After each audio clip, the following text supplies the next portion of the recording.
ब्राह्मणगाव ग्रामपंचायत कार्यालयाचे आमदार डॉक्टर राहुल पाटील यांच्या हस्ते लोकार्पण सोहळा संपन्न। परभणी तालुक्यातील मोजे ब्राह्मणगाव ग्रामपंचायत कार्यालय नूतन इमारतीचा लोकार्पण सोहळा परभणी विधानसभा मतदारसंघाचे आमदार डॉक्टर राहुल पाटील यांच्या हस्ते आज बुधवार 22 जानेवारी रोजी सकाळी 11:30 वाजेच्या सुमारास करण्यात आले।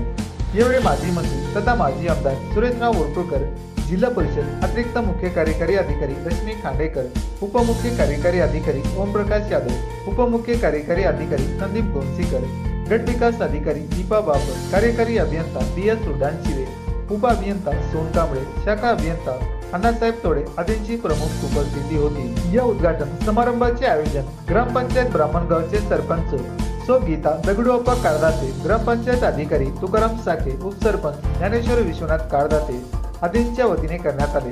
तसेच या कार्यक्रमाला यशस्वी करण्यासाठी ग्रामपंचायत सदस्य सुरेश रामराव बेंडे, सुभाष गोविंदराव आगलावे, सो ज्योती दादाराव कांबळे, सो लीलाबाई दिगंबर नाईक, सो सारिका नितीन काळदाते, मधुकर इंदरराव काळदाते, सो गंगासागर बालकिशन काळदाते, श्रीमती रंगूबाई शिवाजी शिंदे, अविनाश पांडुरंग सोनोने आदी ग्रामपंचायत सदस्य आणि समस्त ब्राह्मणगाव गावकरी मंडळींनी सहकार्य केले आहे।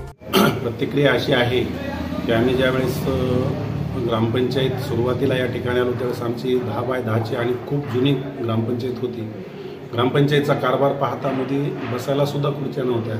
आमची ग्रामपंचायतची बॉडी, सरपंच, उपसरपंच आणि निर्णय घेतला की आपण एक पश्चिम महाराष्ट्रामध्ये जर अभ्यास दौऱ्यामध्ये आम्हाला तिथं ग्रामपंचायती दिसल्या तशी ग्रामपंचायती एक इमारत आपण वास्तू या ठिकाणी उभी करावी आणि त्याच दृष्टिकोनातून आम्ही आमदार साहेबाचे 20 लाख, त्यानंतर DVDF 48,50,000 आणि ग्रामनिधीमधून 16,50,000 असं 85 लाखाचं नियोजन करून एक सुंदर वास्तू या ठिकाणी उभी करण्याचा प्रयत्न केला। या कामी निश्चितच आमचे सरपंच दगडू अण्णा काळदाते यांचं मोलाचं कार्य या ठिकाणी आहे। त्यानंतर आमचे मिस्त्रीसुद्धा चांगले आहेत, ग्रामपंचायत सदस्यांनी सुद्धा भरभरून या कामाला आम्हाला साथ दिली। या सर्वांच्या प्रयत्नामुळं, गाववाल्यांच्या सहकार्यामुळं हे काम या ठिकाणी होऊ शकलं आणि गावासाठी एक सुंदर अशी ग्रामपंचायत इमारत आम्ही या ठिकाणी देऊ शकलो याचा निश्चितच आम्हाला आनंद आहे। धन्यवाद।